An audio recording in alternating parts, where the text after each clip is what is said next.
Então, iniciando a reunião do dia 15 de fevereiro de 2023, nossa segunda reunião ordinária do NAD-CCS, e hoje nós vamos receber, para conversar sobre acessibilidade, a Débora, que é do Núcleo de Acessibilidade da UFES.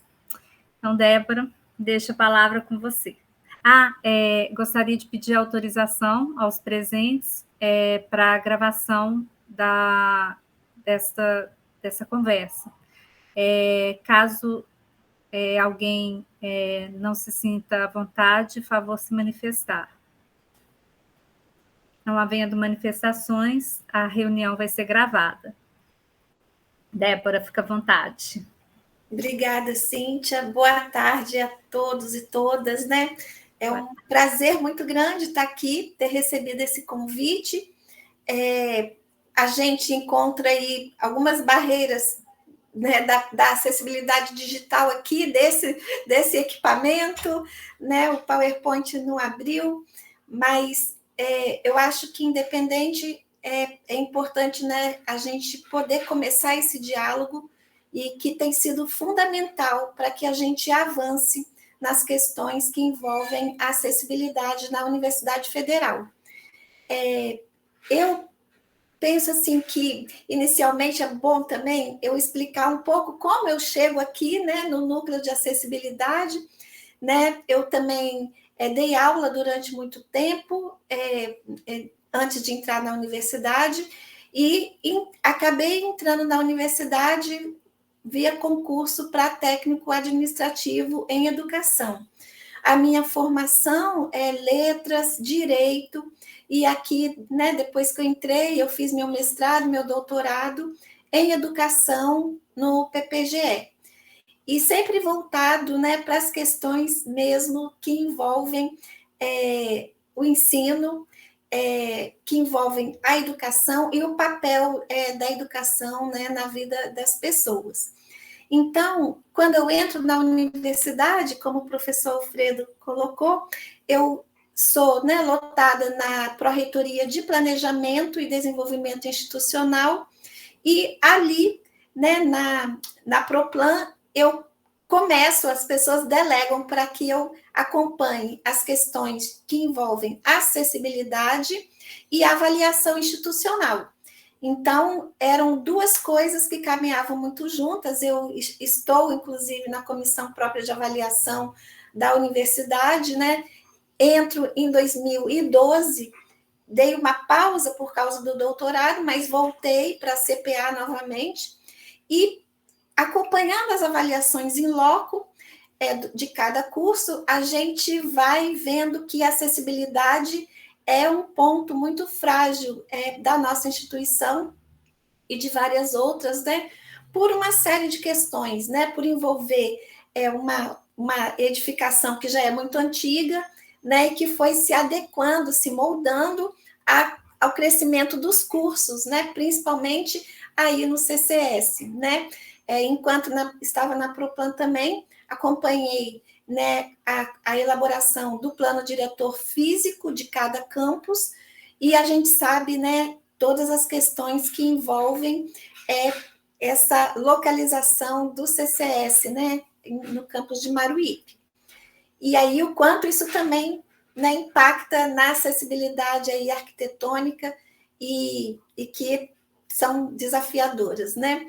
Mas, então, eu atuo aí na acessibilidade, na avaliação institucional, eu vou para a reitoria, né, na assessoria de políticas de gestão, e aí continuo a trabalhar com acessibilidade e entro nas comissões da reitoria que envolvem estudos sobre acessibilidade. Então, a comissão que elabora o plano de ação em acessibilidade, a comissão de monitoramento desse plano de ação e outras situações institucionais que envolvem acessibilidade.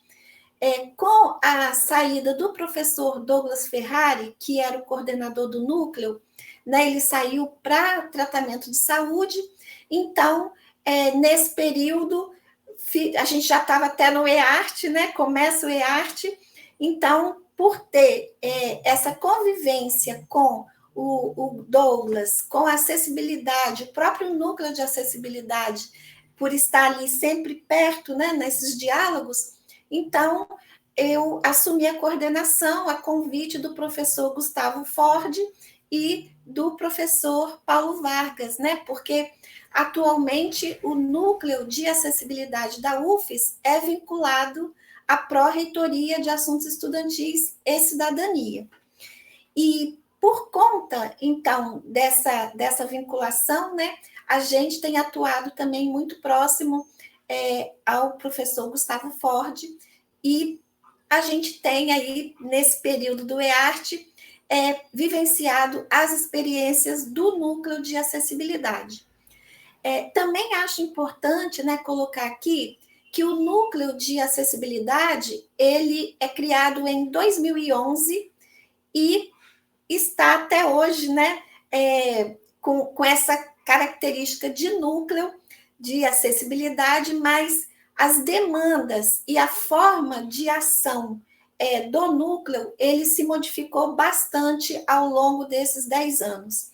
Então, quando se cria um núcleo que era mais um grupo de estudos para se, né, trabalhar por meio de artigos e de grupos de estudos mesmos de professores, a acessibilidade na universidade, a gente vê que esse núcleo ganha depois o setor de tradução em Libras, né, que inicia no núcleo de acessibilidade, e posteriormente ele sai daqui e vai para o CCHN, por conta da criação do curso de Letras Libras. Então, a gente vê que o núcleo de acessibilidade, ele sai de um grupo de estudos, depois ele tem uma onda assim, muito forte para o acolhimento dos estudantes surdos, das pessoas surdas. O professor Douglas, né, é um professor que tem deficiência visual, baixa visão, então ele também aí tem uma vertente aí muito forte para o acolhimento dos estudantes com deficiência visual, e como os tradutores saem do núcleo, então um foco fica bem forte aí na deficiência visual, mas depois, né, a gente percebe que com as cotas, abrindo as portas para as pessoas com deficiência em todos os níveis de educação, né, acaba que o núcleo passa a ter um olhar institucional para todos os tipos de deficiência. Então, nós, né, a gente observa que a Lei Brasileira de Inclusão, o próprio plano, né, o programa de educação inclusiva, a própria LDB, mesmo que que seja de 96, ela já traz um artigo que fala, né, do desenho universal de aprendizagem. Então, a nossa Constituição Federal de 88, ela já traz esse cunho social muito forte de garantir o direito de todas as pessoas, e a nossa Constituição é muito influenciada pelos direitos humanos, né? Então, a Declaração Universal dos Direitos Humanos de 1948, só em 88 vai dar um impacto na nossa Constituição. Então, a gente tem visto assim que é um processo que está em andamento, que está em constante construção a partir das nossas vivências.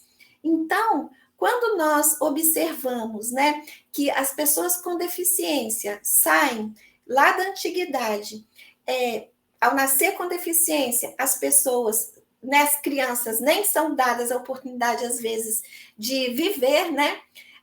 Muitas crianças nascidas com deficiência eram mortas, né, ou então totalmente excluídas, né? E a gente vê que, historicamente, a gente tem um processo aí de exclusão total, até chegar no processo de segregação, né? Que é aquele que as pessoas com deficiência existem, mas vão ficar em locais próprios, né? A PAI ou escolas que são próprias para pessoas com deficiência, ou então simplesmente ficam em casa, né? Por uma questão da família entender que o meio social não é o local para essas pessoas com deficiência. Então, a gente sai aí dessa exclusão total, caminhando para a segregação e chegando à atualidade, que é a possibilidade de uma inclusão maior, né? A gente ainda tem umas questões que a gente vê de segregação, porque historicamente isso foi construído, né? A gente sabe que a nossa cultura ainda perpassa muito pelo capacitismo, da gente entender que a pessoa com deficiência ainda é uma pessoa que pode passar para alguns que é incapaz, que seja uma pessoa que não tem sentimentos, que não possa, né, amar, trabalhar, construir o saber. Então, a gente tem visto uma evolução histórica que culmina, né, nesse momento com a chegada das pessoas com deficiência em nossa universidade. Isto porque as políticas de acessibilidade que propiciaram a entrada de pessoas com deficiência na educação básica, né, ensino fundamental e ensino médio, faz com que essas pessoas comecem a perceber que, se eu termino o ensino médio, eu posso tentar, né, o ensino superior. Então, hoje, a nossa universidade ela vem recebendo esse grupo que ainda é pequeno, né, em nossa instituição. Hoje, na UFES, nós temos cerca de 460 estudantes matriculados, né? E esses estudantes são estudantes com deficiência, e como a professora Cíntia colocou, num primeiro momento, esses estudantes, eles fazem, né, essa autodeclaração, e a partir do instante que eles fazem a autodeclaração, eles são convidados a sofrerem por um processo avaliativo de uma comissão da Prograde. Então, eles são convidados e, a partir dos laudos que são apresentados, eles, então, efetivam a matrícula como estudante com deficiência. Então, a Prograde tem tido aí esse cuidado também, né, de garantir que quem se declara pessoa com deficiência realmente seja uma pessoa com deficiência a partir dos laudos que são solicitados por essa comissão. Essa comissão ela tem técnicos da Prograde e ela tem também profissionais da Diretoria de Assistência à Saúde, que são médicos, psicólogos, né, psiquiatras e assistente social dessa diretoria que é da Progep. Mas nós também agora estamos também com uma situação de que o estudante com deficiência está na graduação, está finalizando, e agora ele está pleiteando a pós-graduação também. Então, nós temos 12 estudantes na pós-graduação, né, mestrado e, né, esse número entre mestrado e doutorado. Nós temos, inclusive, um professor que está fazendo doutorado, ele é totalmente surdo e está ali também, mas não é o estudante, né? Mas a gente tem aí 12 estudantes que estão no mestrado.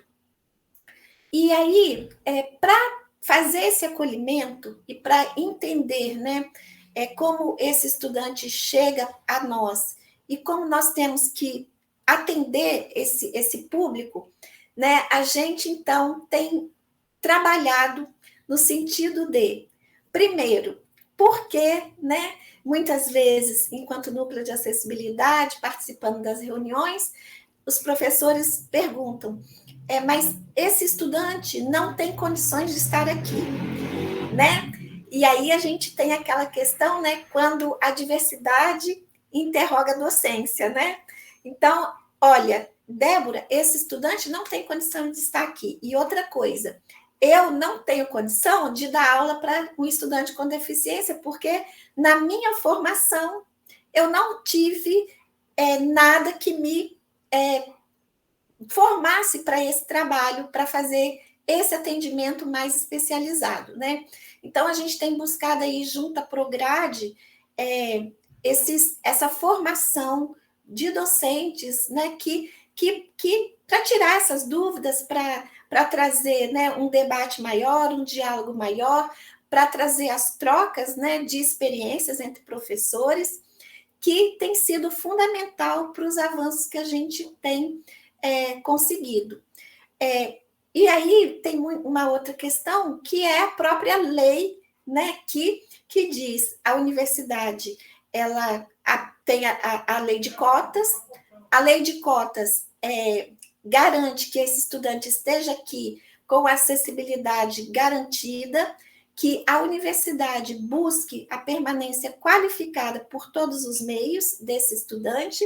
Então, a gente tem aí também uma tensão legal para que a gente busque essa permanência com qualidade do estudante com deficiência em nossa universidade.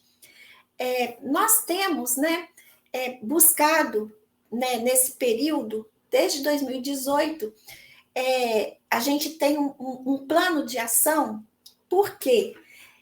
Por que um plano de ação para acessibilidade, né? Porque, antigamente, o plano de desenvolvimento institucional da UFES, que era o primeiro de 2010, fazia uma previsão da acessibilidade arquitetônica, porque era aceitável que estudantes com deficiência física frequentassem os espaços universitários. E aí, com o tempo, a gente viu que, além dos estudantes com deficiência física, nós começamos a receber estudantes com deficiência visual, cegos e baixa visão, estudantes com deficiência auditiva, né, surdos ou com baixa audição, estudantes com deficiência intelectual, né, estudantes com síndrome de Down, que cabem aí, né, no grupo da deficiência intelectual, um enorme número de estudantes com transtornos do espectro autista, que é uma coisa muito crescente, e isso tudo, então, começou a movimentar o nosso cotidiano, né? De modo que a gente teve que buscar que formas a gente teria para garantir cada vez mais essa acessibilidade, para além da acessibilidade arquitetônica.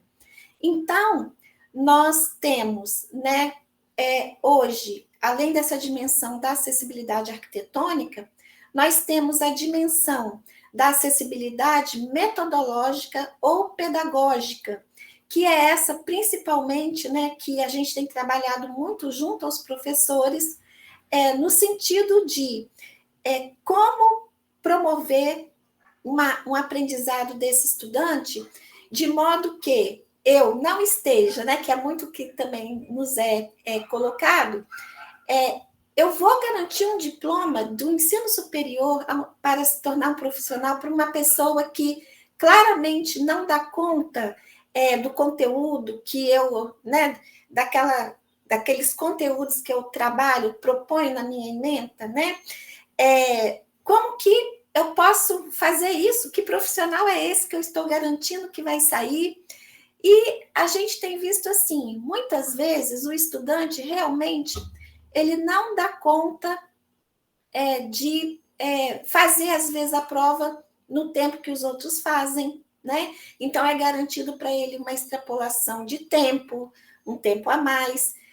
As atividades também, elas podem ser, né, com um prazo mais estendido para eles, né? A gente tem o caso de alguns cursos que oferecem 100 atividades, sem exercícios, né, para serem entregues. E aí, uma vez a gente perguntou, mas professora, se for a metade, pode ser? Vai garantir, assim, essa integralização desse conhecimento? Ela falou, vai, porque 50% é do que eu preciso para o básico desse estudante, garantir esse básico de conhecimento. Os outros 50%, né, são geralmente questões mais complexas, né, para fazer um exercício e tal. Então, muitas vezes, né, a gente tem conversado nesse sentido de diminuir um pouco esse quantitativo de atividades para que esse estudante faça minimamente o que é exigido e garanta a ele um aprendizado para o exercício, né, dessa profissão que ele escolheu. Então, a gente tem, né, hoje, como dimensão de trabalho, acessibilidade arquitetônica, acessibilidade metodológica ou pedagógica. Nós temos a acessibilidade programática, que hoje, um desafio, né? Muitas das nossas resoluções, muitos dos nossos atos normativos internos são mais antigos e ainda não contemplam as leis e os decretos mais novos que falam sobre a inclusão da pessoa com deficiência. Nós temos também a acessibilidade comunicacional, que também, né, é bem desafiador, porque os estudantes cegos exigem um certo tipo de comunicação, uma audiodescrição, né, mais detalhada do que está sendo dado. O estudante surdo, ele precisa também de usar, né, Libras, ter o tradutor e intérprete de Libras, ou que as atividades que sejam passadas tenham essa tradução ou em vídeo, ou, né, escrito como legenda.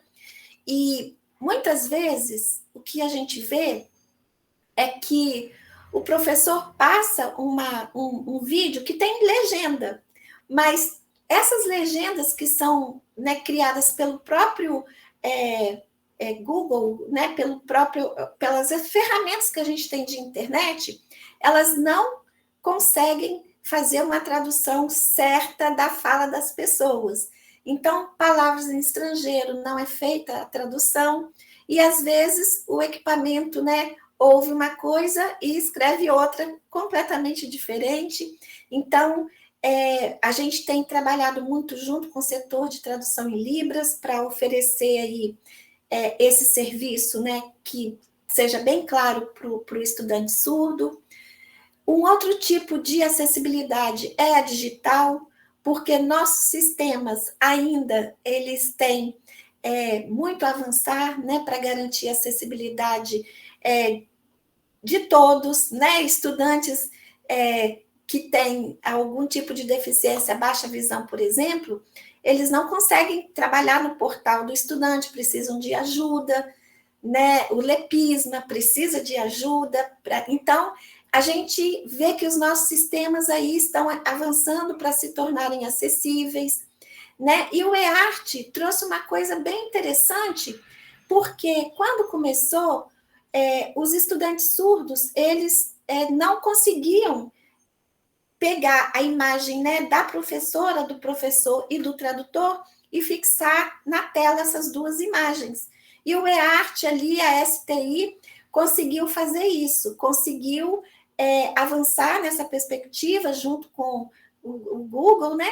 E conseguem hoje, as pessoas surdas conseguem fixar numa imagem grande o tradutor e intérprete para conseguir acompanhar essa aula, essa palestra, esse evento. Então, a gente teve esse ganho aí com o eArt para garantir essa acessibilidade comunicacional, né? Além disso, assim, para nós da universidade, um grande desafio, gente, tem sido a acessibilidade atitudinal. E o que seria isso, né? Como eu disse antes, as pessoas, quando vem uma pessoa com deficiência, vem a deficiência, né? É uma cadeirante, é uma pessoa cega, né? Ele é autista ou tem síndrome de Down. E aí vem a deficiência e não vem outras possibilidades, né? É o que a gente chama da interseccionalidade, da possibilidade outras, humanamente falando, né? Dessas pessoas. Então, a gente tem visto assim que esse acolhimento do estudante com deficiência, muitas vezes, né, professores, ele parece ser uma coisa assim meio que difícil ou complexa, né? Como eu vou lidar com esse estudante, né? Eu vou ser compassível demais, eu vou ser bonzinho demais, né? eu vou passar esse estudante porque, coitadinho, é uma pessoa com deficiência. Então, a gente tem trabalhado muito nesse sentido de que o professor assuma, né, esse estudante com deficiência quando percebe, né, ou por meio da lista que é encaminhada, né, para o diretor de centro, e aí a gente pede que seja essa lista do NAUFES seja distribuída com os coordenadores de curso, para depois o coordenador ir avisando, né, quais são os estudantes com deficiência. Quando o professor tem já esse conhecimento de quem é, o que nós temos orientado? A primeira coisa, chama o estudante, né, e que não faça assim diferença, mas de tratá-lo com diferença, mas talvez no primeiro momento seja importante chamá-lo individualmente e conversar um pouco com ele. Né? Nós recebemos essa lista do NAUFES, você, né, apresentou na sua matrícula, né, como se apresentou como estudante com deficiência, e aí? Como que eu posso ajudar? Você precisa de algum apoio? Precisa que a gente converse mais? E por que eu digo isso? Porque quando nós recebemos, né, buscamos os estudantes ingressantes com deficiência, a gente chama esses estudantes para o NAUFES, a gente faz um convite para eles virem ao NAUFES e a gente conversar com eles para saber quais são as dificuldades que esse estudante tem, o que ele vai precisar de apoio. E, gente, muitos não recebem nosso convite e dizem, não, eu não preciso de nada, outros até ignoram e não aparecem, e há alguns que vêm até o NAUFES para dizer, né, eu preciso dessas ferramentas, eu preciso desse tipo de acompanhamento mais próximo do NAUFES, junto com o coordenador de curso, junto com o professor ou com a professora. Então, a gente sempre sugere que, quando o professor recebe a lista do estudante que se identificou como pessoa com deficiência, que faça uma conversa prévia, né, particular com ele, em algum momento, para dizer, eu estou à disposição, né?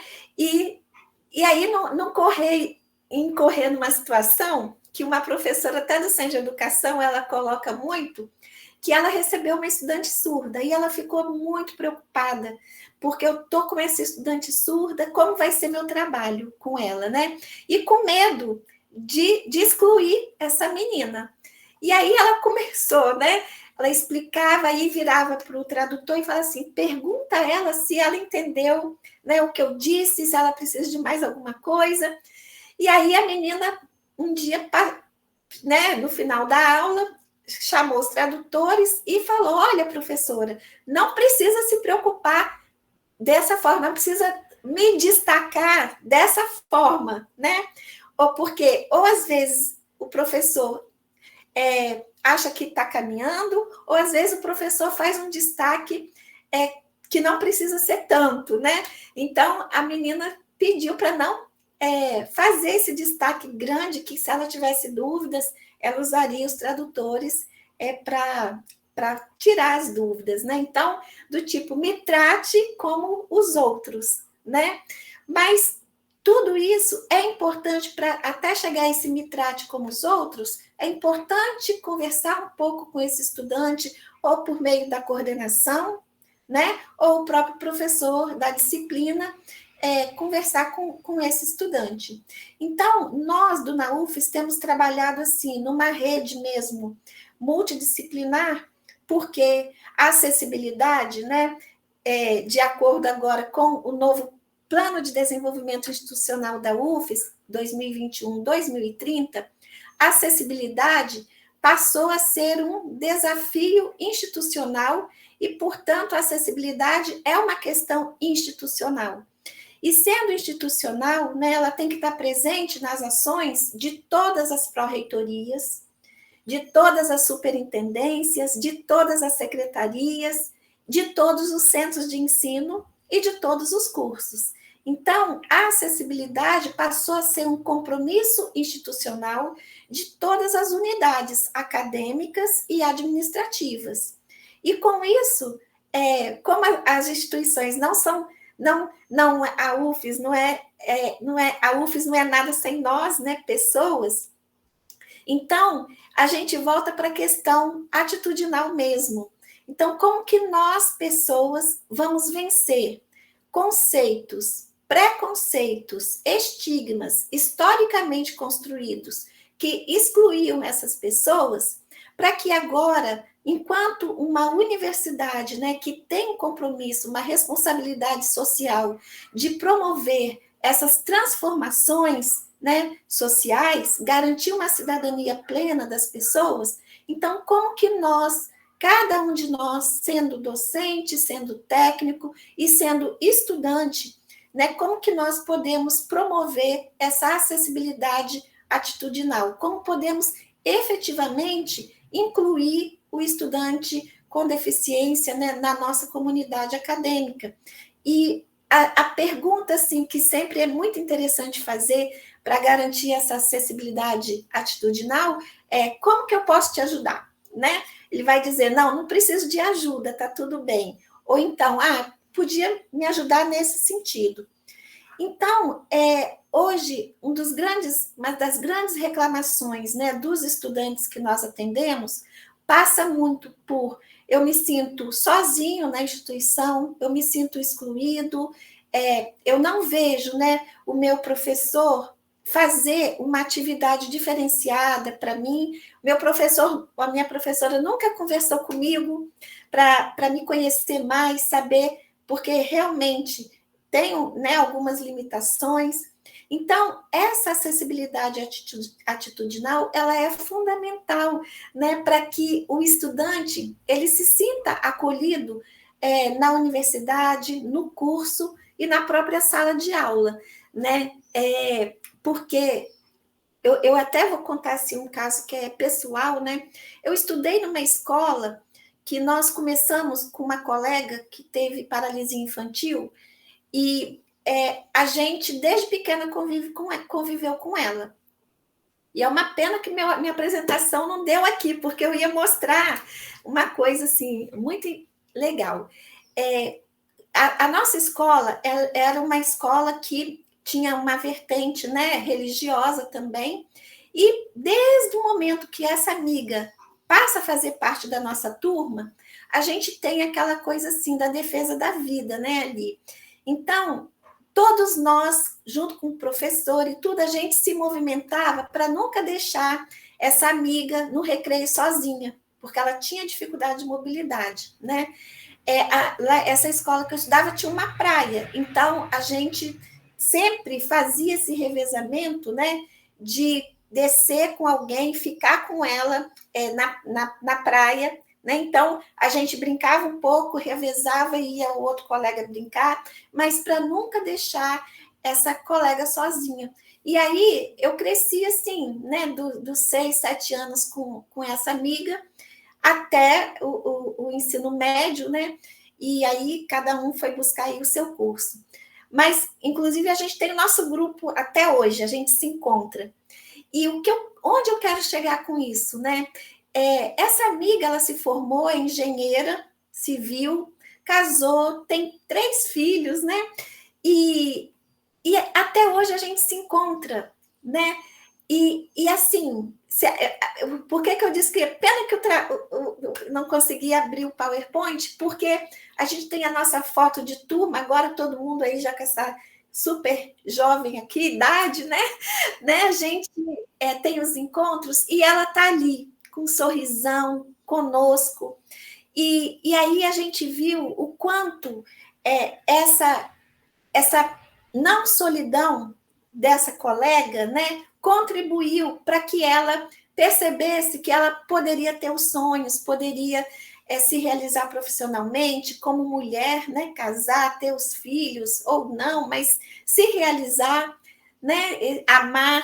Então, essa acessibilidade atitudinal, ela é fundamental para que os estudantes entendam, né, até mesmo quando você faz uma prova diferenciada, como você faz uma avaliação diferenciada, tem um tempo de prazo maior, conversa mais, tudo isso faz com que esse estudante se sinta acolhido e não evada do curso, ou crie, né, muitos problemas para o curso, como a gente tem visto, né, em todos os cursos, mas em todos os centros, mas vou trazer aqui do CCS, porque a gente tem casos, né, na medicina, na enfermagem, na farmácia, de estudantes com deficiência que estão constantemente acionando aí a coordenação, tendo dificuldade de relacionamento dentro da sala, fora da sala, e gerando aí uma série de questões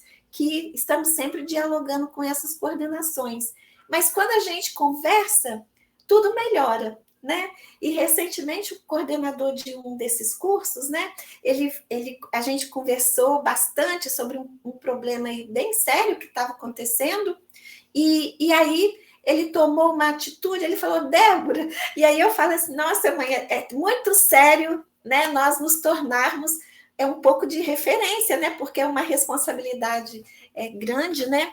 Ele falou, Débora, eu fiz isso. Eu estou amparado? Porque eu já fiz, mas agora que eu vou te perguntar se eu estou amparado legalmente e se eu estou amparado institucionalmente para a decisão que eu tomei junto aqui aos professores, né? E estava, né? Também, e estava tudo certo. Então, hoje, né, a nossa universidade trabalha nessa linha dessas dimensões de acessibilidade, principalmente. O NAUFES, hoje, a gente trabalha também com setores externos à universidade, né, como a CETURB, como a Secretaria Estadual de Educação, porque tem uma coisa muito séria e grave, né? Os estudantes com deficiência, eles são passados pela educação básica e, como eu falei, tadinho, vamos passando ele, né? Então, é muito comprometido leitura, interpretação, escrita, a questão da matemática, né? A gente tem recebido estudantes com deficiência que chegam com uma defasagem muito grande de questões básicas da educação básica mesmo.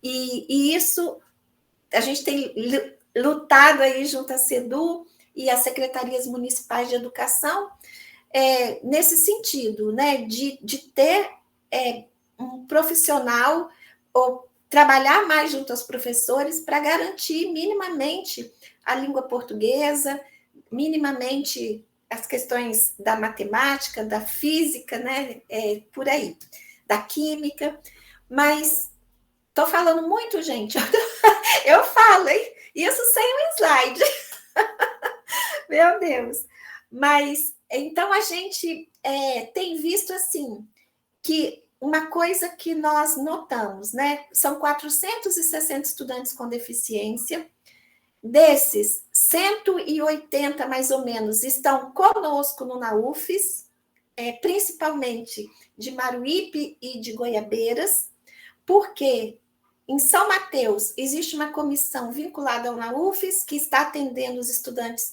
de São Mateus. Em Alegre tem uma comissão que está atendendo os estudantes de Alegre, mas sempre dialogando conosco para a gente estabelecer sempre um padrão de atendimento, né, o mesmo. Então, essas questões, né, que perpassam pela acessibilidade, elas têm tido um avanço, porque se antes, né, os professores diziam, olha, Débora, é muito difícil trabalhar e eu realmente não consigo, não tenho o que fazer, né? E agora a gente vê, né, e participa de muitas iniciativas como essa, né, como essa que eu estou aqui, para procurar como a gente, enquanto universidade, trabalhar essa questão do estudante com deficiência em nossa instituição, né?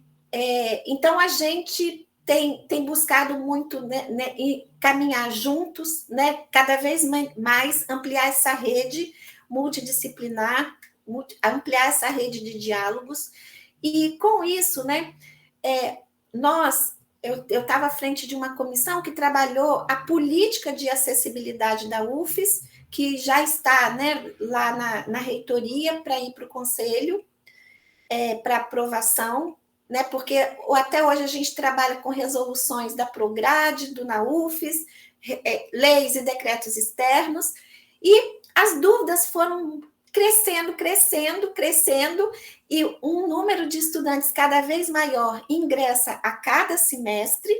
Então, a gente, né, já viu que temos experiência para estabelecer a nossa política de acessibilidade institucional, né?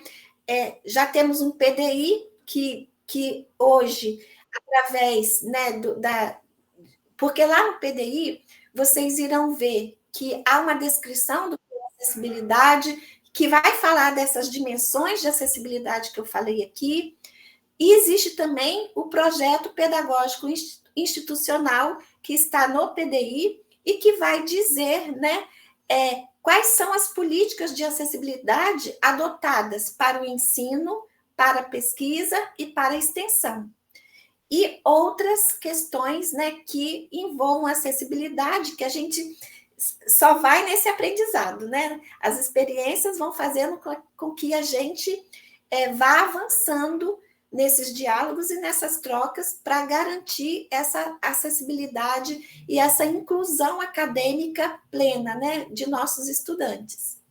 Então, nós hoje temos esse documento institucional, PDI, nós temos uma política que já está em vias aí de ser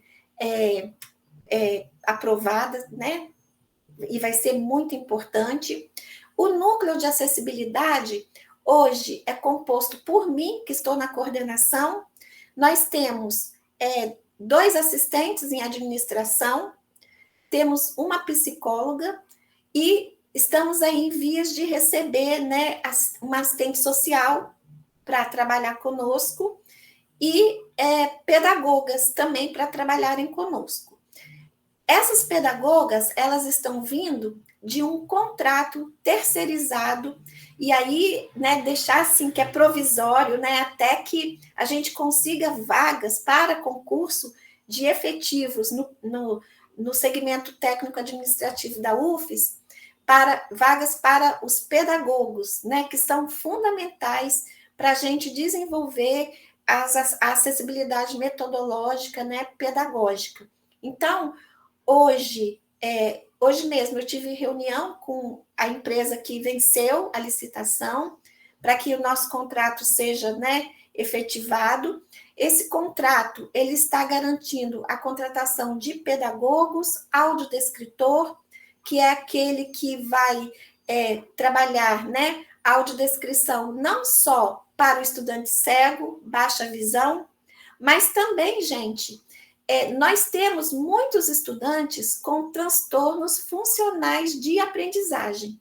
E quais são esses transtornos? Né? Todo mundo é dessa área aí da saúde, né? Só mesmo para enfatizar, né?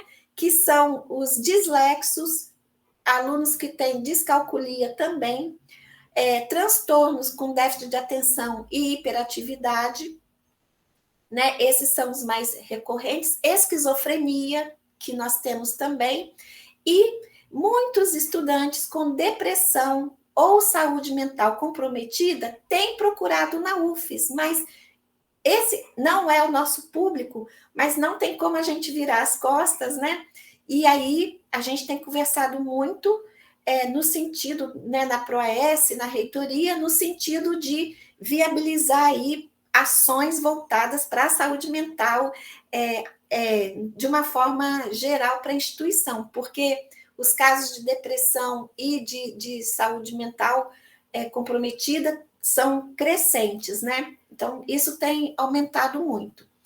Então, o NAUFES, com esses profissionais, atende docentes, técnicos e estudantes, né? Nós temos professores que têm monitores, então nós fazemos o atendimento ao professor ou à professora que precisa de um monitor para ajudar a fazer slides, porque são 2 professores com baixíssima visão, uma professora já praticamente com total perda de visão. Então, tem monitores para ajudá-los na confecção aí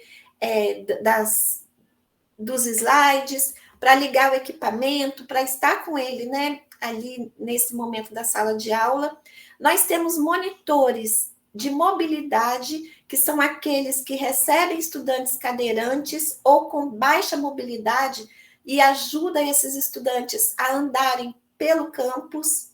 Nós temos estudantes de apoio pedagógico, né, que são monitores de apoio pedagógico, que a gente geralmente escolhe, né? Escolhe não, opta por estudante do curso que possa ajudar aquele estudante a entender melhor a disciplina, né? Então, nós temos um estudante que ele é autista, está no serviço social, e as monitoras dele são no serviço social, né? Que estão, às vezes, né, já estão em vias de estar no final do curso, e que podem ali ajudar esse estudante a estudar e a conhecer melhor os textos complexos do curso, as nomenclaturas específicas daquele curso, né? Então, a gente tem monitor de apoio pedagógico também, e monitor de acompanhamento, né?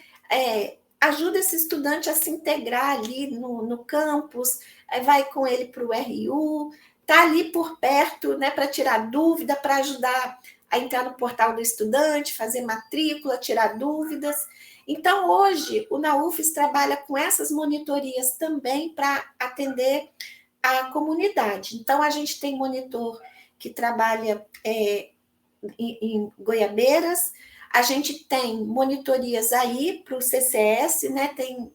Hoje, nós temos duas estudantes do CCS e elas têm monitoria, que são assistidas por nós. Nós temos estudantes no CEUNES, também monitorias, né, lá do CEUNES, que trabalham ali, com a professora Isabel servindo aí de nosso contato. E nós temos em Alegre também monitores para atender estudantes de Alegre, sob a supervisão também da professora Aline lá, né?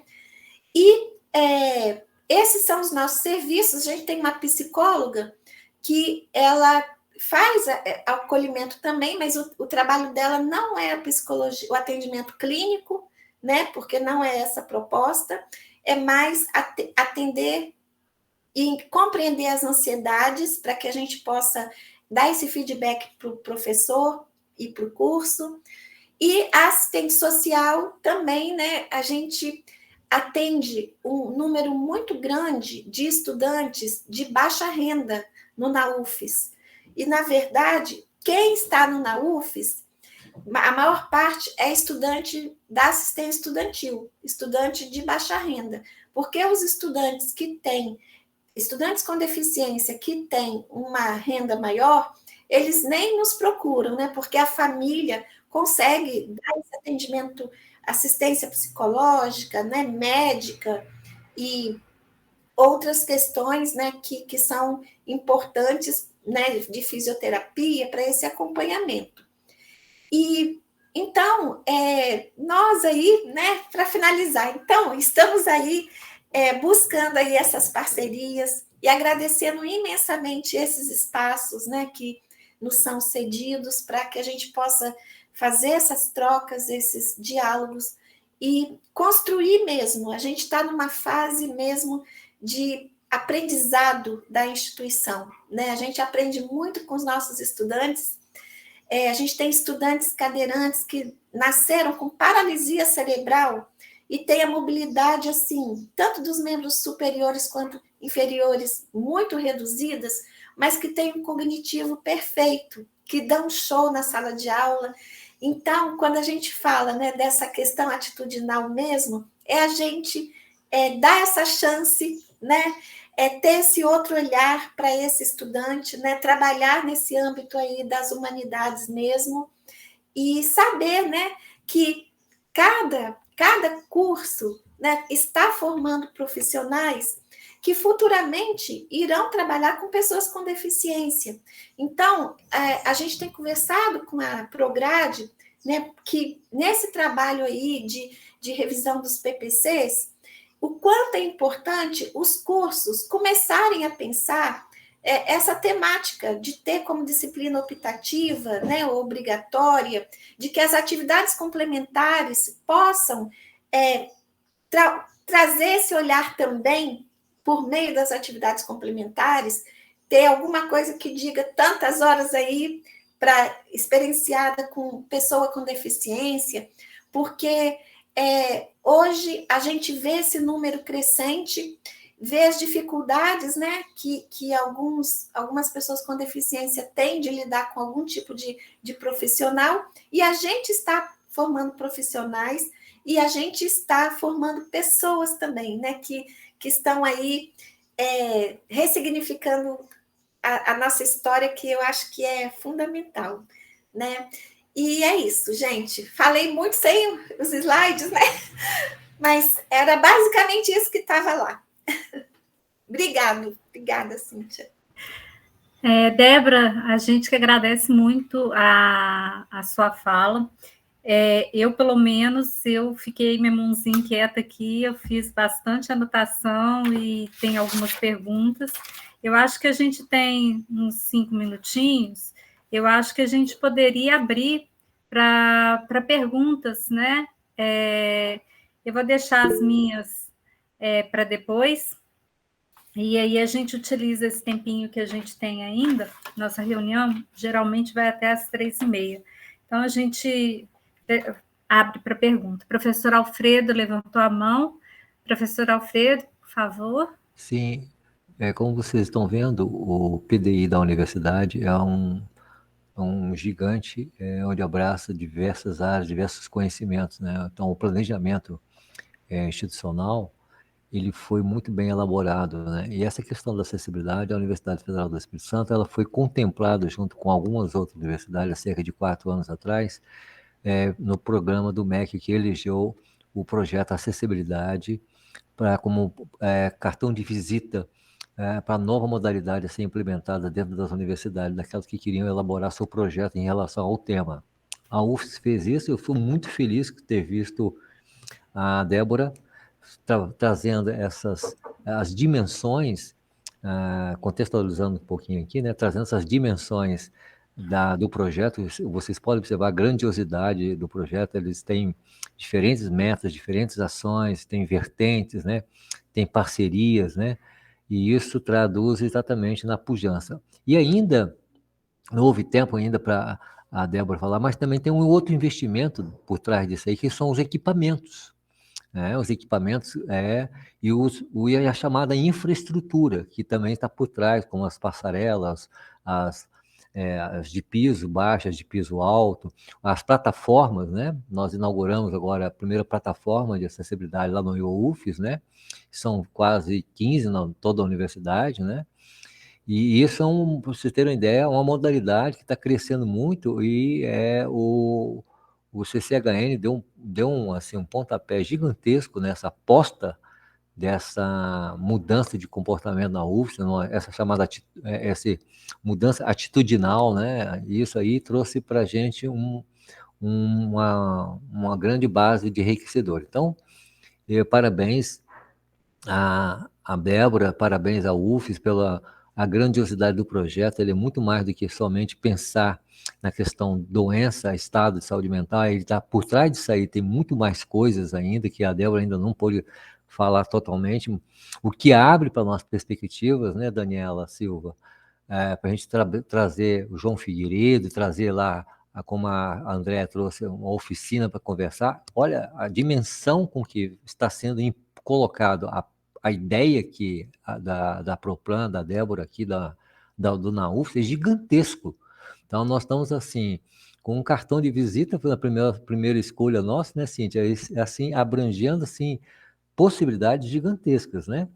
Então, queria parabenizar a Débora pela oportunidade e deixar lançar uma pergunta para suscitar aqui nos colegas alguma coisa assim que possa ser utilizado de praxe no dia a dia, na rotina da academia, da UFES, né? Assim, Débora, por trás de tudo isso aí, o que é que mais você te agrada em ver de resultado que você tem dentro do projeto Acessibilidade? O que te agrada mais? O que você vê de perspectiva ainda em cima daquilo que te agrada mais?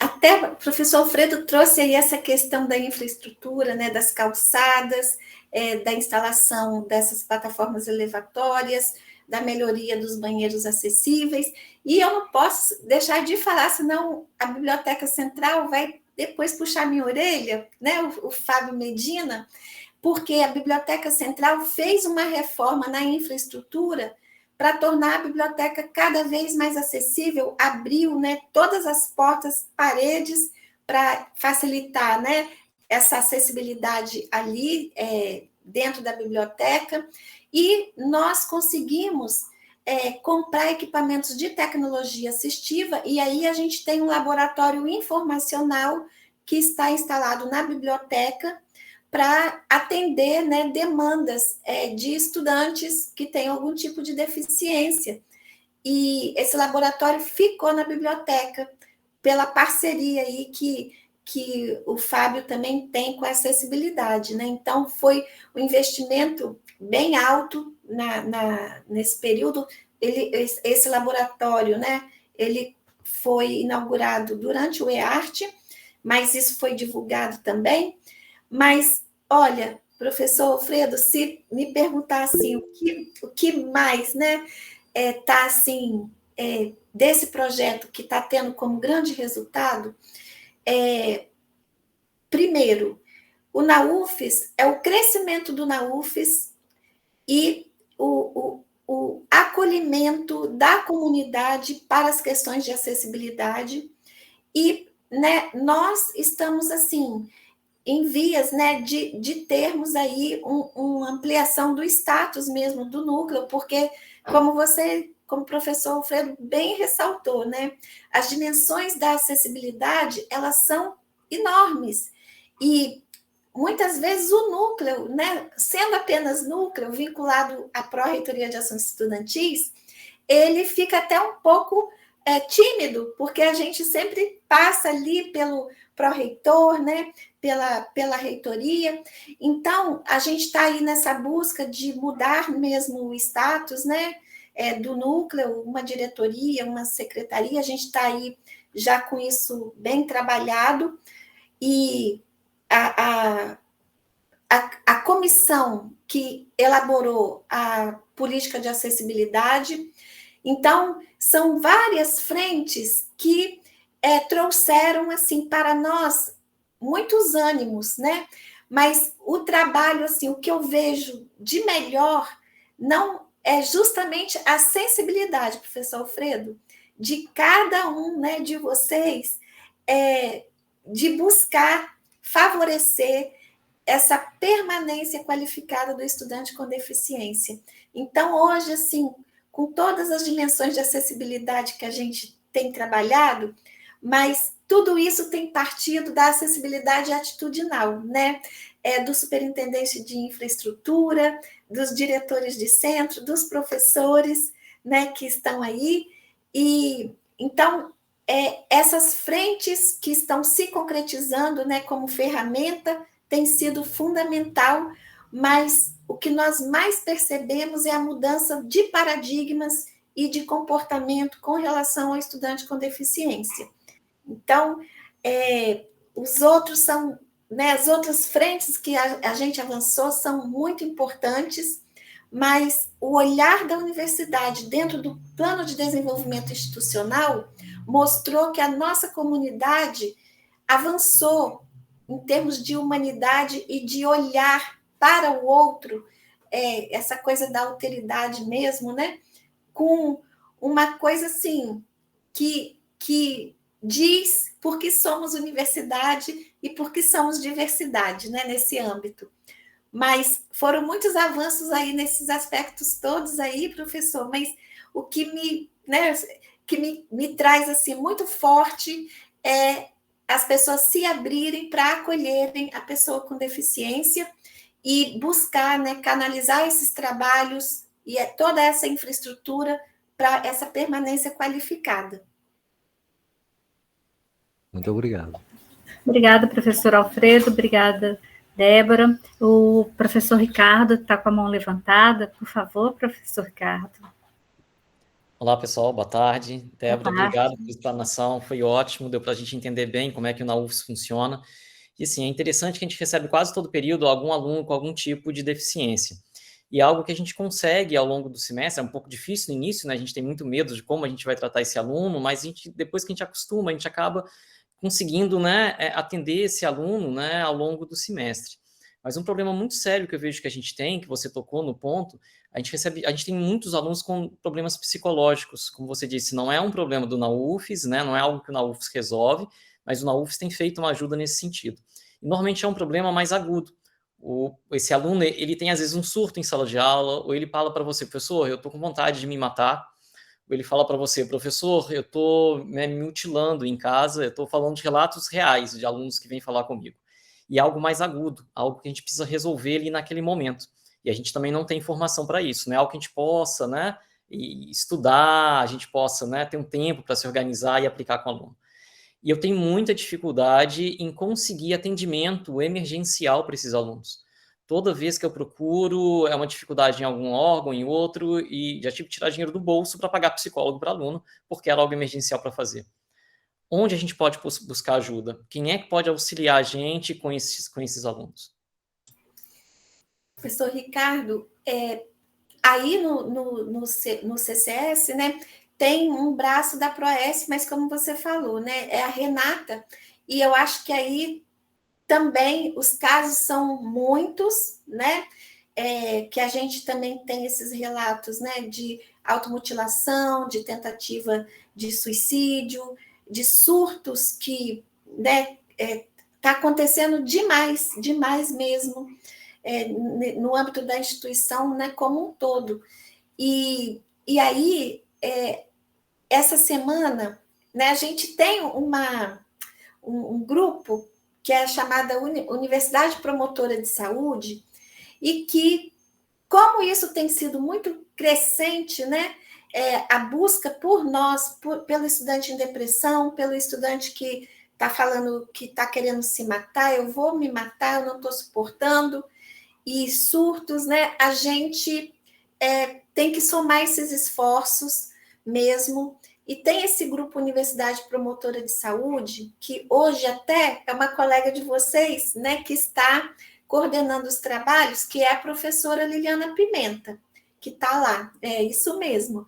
E essa semana mesmo, eu recebi uma pessoa, né, e eu falei, olha, isso tudo aí eu vou passar para a Liliana, porque eu acho que como nós não temos profissionais, né, os psicólogos da Proes, aqui em Vitória, são 2 lá na Proes, um aí, né, no CCS, e a gente tem uma no NAUFS.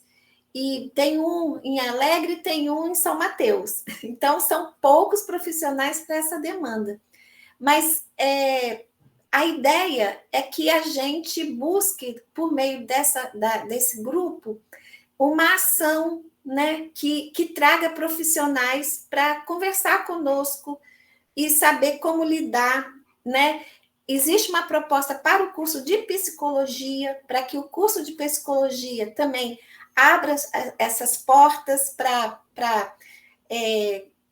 né, eles já têm um atendimento, né, que professores têm grupo de estudantes que já fazem esse atendimento à comunidade, mas eu acho que poderíamos, né, falar e insistir aí com a Liliana, para que a gente somasse esses esforços também com o grupo de professores do CCS, que é dessa área de saúde, né, da terapia ocupacional, né, estou citando aqui, né, da fisioterapia, da fono, da enfermagem, da medicina, enfim, que aí, né, a gente sempre vê vocês aí com esse conhecimento, né, mais privilegiado sobre questões de saúde, mas sabe que saúde mental também tem outras questões que envolvem, mas a gente propôs esse projeto com a professora Liliana no âmbito da Universidade Promotora de Saúde, né? Então, é isso mesmo, Mabel. Então,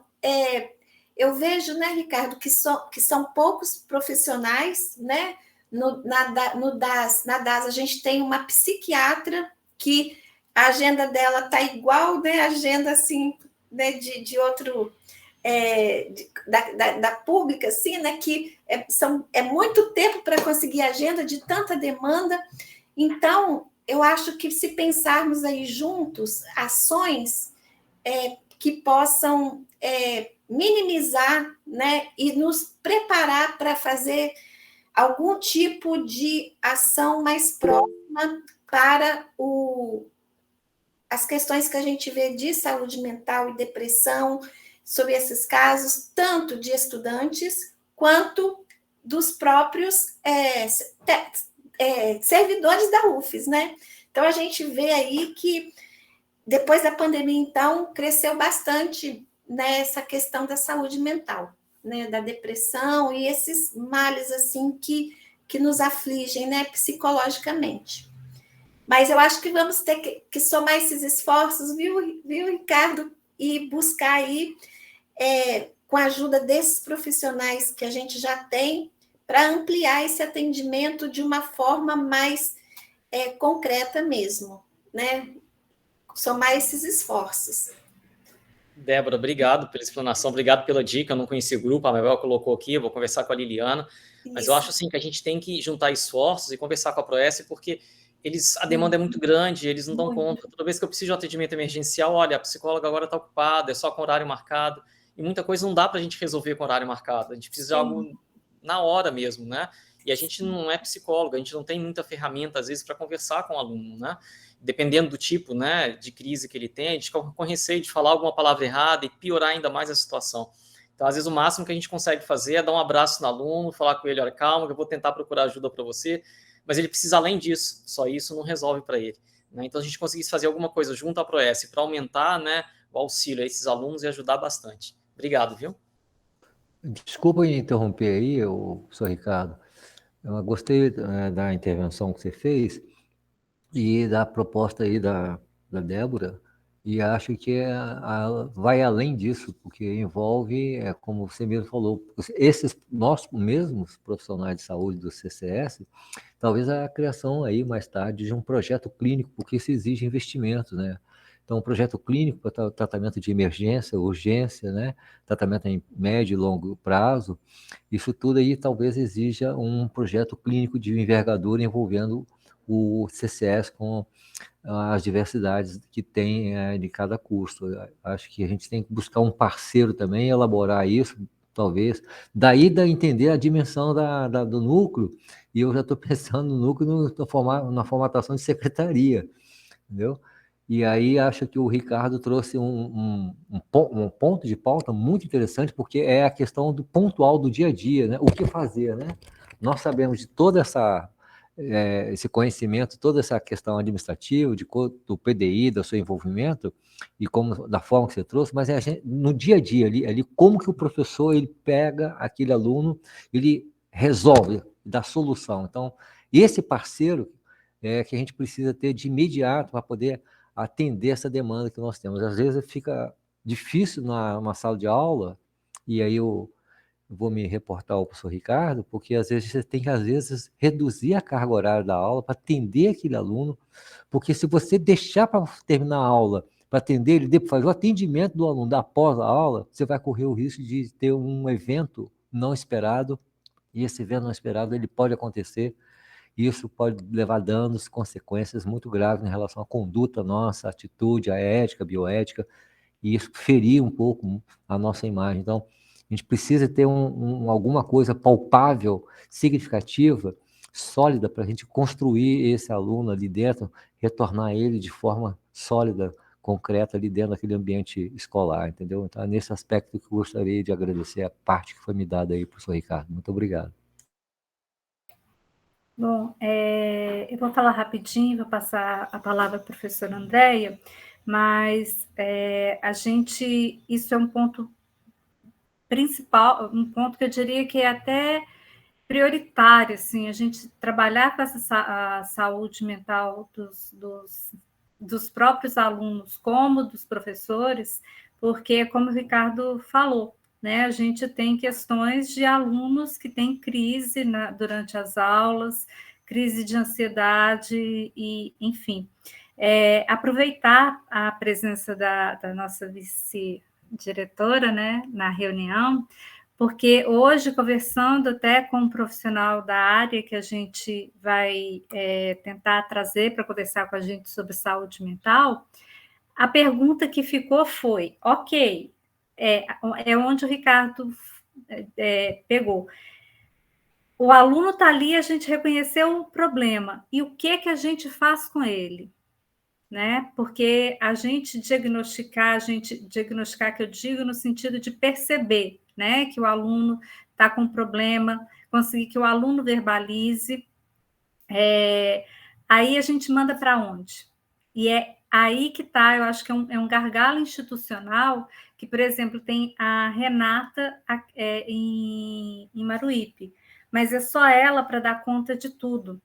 E mesmo que, né, a professora Liliana, a gente consiga um projeto, pelo que eu já conversei também com a professora Liliana, é um projeto que seria mais nessa questão de terapia ocupacional em alguma coisa, não é uma ação emergencial. Eu acho que a UFES, principalmente Maruípe, ela está muito carente de profissional que possa ajudar esse aluno, tá? Bom, eu vou passar a palavra à professora Andréia, porque a gente já avançou um pouquinho do nosso horário, mas desde já registro aqui minha preocupação com esse gargalo que a gente tem e que a gente precisa unir forças, mas que a gente também precisa desse apoio institucional, porque a gente não pode dar diagnóstico, a gente não pode atender, e a gente que está na ponta, né? A gente que escuta essas coisas, como eu também já escutei, já presenciei cenas que não foram nada agradáveis, né? Bom, professora Andréia, por favor. O áudio. Achei que eu tinha clicado. É nesse sentido mesmo que eu pensei em abordar e levar, né, para a Débora, aproveitando o momento, é da nossa angústia de não ter suporte para onde levar. Por exemplo, o nosso hospital universitário, ele não é referência nessa área, então ele não acolhe. Então, mesmo eu estando ali no Elefante Branco, do lado dele, se eu quisesse ser acolhida ali, que seria o ideal, digamos assim, né? No sentido de viabilidade, de facilidade, não tem. Não é todo posto de saúde que acolhe. Muitos postos de saúde não acolhem. Então, eu sou do curso da fonoaudiologia, aqui do CCS, e nós tivemos nesse semestre situação de professor com aluno dentro do carro, peregrinando atrás de um serviço que atendesse uma aluna em crise. Então, a angústia maior, digamos, mais gritante no momento é essa. Como que eu consigo acolher? Então, há 2 semanas atrás, uma aluna, ela olhou para mim assim, eu vi que a aluna não respirava. Ela chegou atrasada, o ônibus dela teve um pequeno acidente, coisa leve, mas tirou ela da situação de controle. Ela já teve várias crises de pânico, e aí eu olhei para ela, ela olhou para mim, ela só falou assim, eu vou embora. Eu falei, 1 minuto, e saí junto com ela. Porque o jeito que ela estava, ela ia ficar numa vulnerabilidade altíssima se ela saísse da instituição da forma como ela estava. E fiz algumas intervenções, assim, cuidadosas, né? Tanto o meu mestrado, doutorado é em saúde mental, então tem algumas coisas palpáveis, mas que nada demais, assim, mas coisas emergenciais, de vivência mesmo, de serviço de saúde mental. E no final ela estava já conseguindo respirar, ela falou, mas mesmo assim eu quero ir embora, porque eu não quero voltar para a sala de aula. Eu não quero atrapalhar, porque eu já atrapalhei, porque sempre fica essa marca. E aí eu falei, quem da turma pode te acompanhar? Ela é casada, então ela me mostrou, eu falei, liga para o seu marido e vê se ele está em casa. Ela ligou, perguntou para garantir que tinha alguém para acompanhá-la em casa, e aí eu deleguei uma aluna que se disponibilizou, por indicação dela, tudo dela, para poder acompanhá-la, e ela tinha condições de pagar um Uber. Porque eu falei, eu paro a aula e te levo de carro. Ela não aceitou de jeito nenhum. Esses alunos, eles vêm de um lugar que é difícil até para aceitar a nossa oferta. Eu falei, eu te levo em casa, eu estou de carro aqui, eu te levo. Não, professor, não aceitou de jeito nenhum.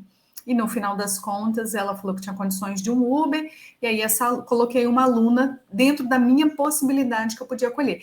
Então, eu acho que, para além de promoção, que é fantástico, para além de, né, de medidas de cuidado com atividades, eu acho que é para ontem a gente ter um contato diante, né, desse, vamos falar de surto de casos, que eu acho que a gente nunca teve com tantos casos ao mesmo tempo, de ter um lugar que nos acolha, o professor e o aluno, para poder a gente levar esse aluno, porque muitos são sem condições de plano de saúde, então, assim, essa angústia que eu acho que é, no meu caso, a minha maior, assim, e eu gostaria de compartilhar, Débora.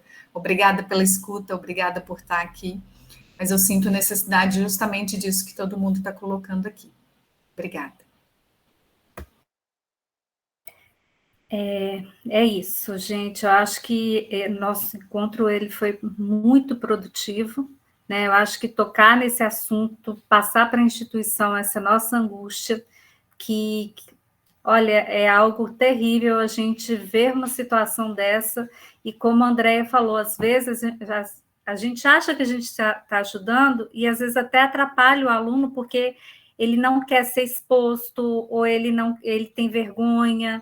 Então, enfim, a gente precisa muito dessa acessibilidade, como você disse, essa acessibilidade da gente aprender como acessar e não ultrapassar os limites, né? Para a gente não incorrer em erros éticos e até mesmo em relação à saúde. Então, Débora, eu gostaria de agradecer muito a sua presença. Foi muito boa essa tarde. Eu acho que com a presença também da Mabel, que está aqui, né, como vice-diretora, eu acho que isso é muito importante para a gente. E a gente vai precisar, é claro, de outros momentos, porque eu estou aqui com a minha listinha de dúvidas. Tenho certeza que tem gente que, né, deve estar com várias perguntas também. E deixar aqui aberto esse espaço, né, para a participação, e a gente vai alinhando novos encontros, mas tendo em foco isso, eu acho que ficou bem marcado a nossa necessidade geral. Alguém gostaria de falar mais alguma coisa? Não? Quer concluir, Débora? Eu vou concluir, né, professora Andréia?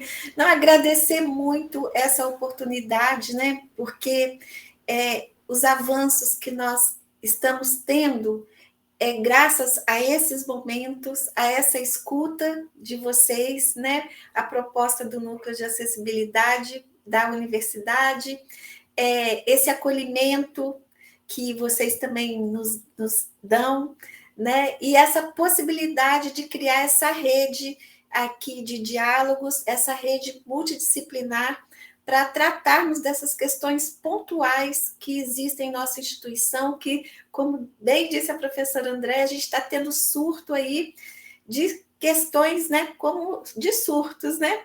E, assim, nós estamos aí também com algumas propostas, e uma delas até, né, eu já tinha conversado, né, a professora Mabel está aqui, mas eu tinha falado com o professor Helder, da gente buscar uma comissão própria aí de acessibilidade para o CCS, né? Então, a gente vai estar aí fazendo essas propostas, né, e retomando com ele também, né, com a professora Mabel e com vocês aí para a gente pensar essas políticas, né? Então, que bom que a gente já conseguiu vislumbrar aí alguns encaminhamentos, né, via a professora Liliana e via aí essa rede entre nós. Eu que agradeço demais o convite, né? Em outra oportunidade, já vou mandar meus slides, que, né, aí talvez seja mais fácil de abrir por aí. Obrigada, gente, muito obrigada uma boa tarde aí, final de reunião, e um bom carnaval aí para todos, para todas. Muito obrigada, Débora. Obrigada a todos pela participação. Né? Obrigado, professora Cíntia. E bom carnaval para todos também, né? E que a gente esteja juntos em breve. Obrigado, um beijo, Andréia, um abraço, Ricardo, um beijo na Bárbara, um beijo a todos os colegas aí, Daniela, Dani, professora Cíntia, um abraço à nossa diretora, professora Mabel, os demais convidados. Um abração, um beijo especial aqui para a nossa Débora, né? Obrigada, Débora. Né? Um abração. Cada vez que eu vejo a Débora, gente, eu vejo assim mais entusiasmo, levantando uma bandeira aqui, outra bandeira ali, sabe? Adoro, Isso motiva a gente.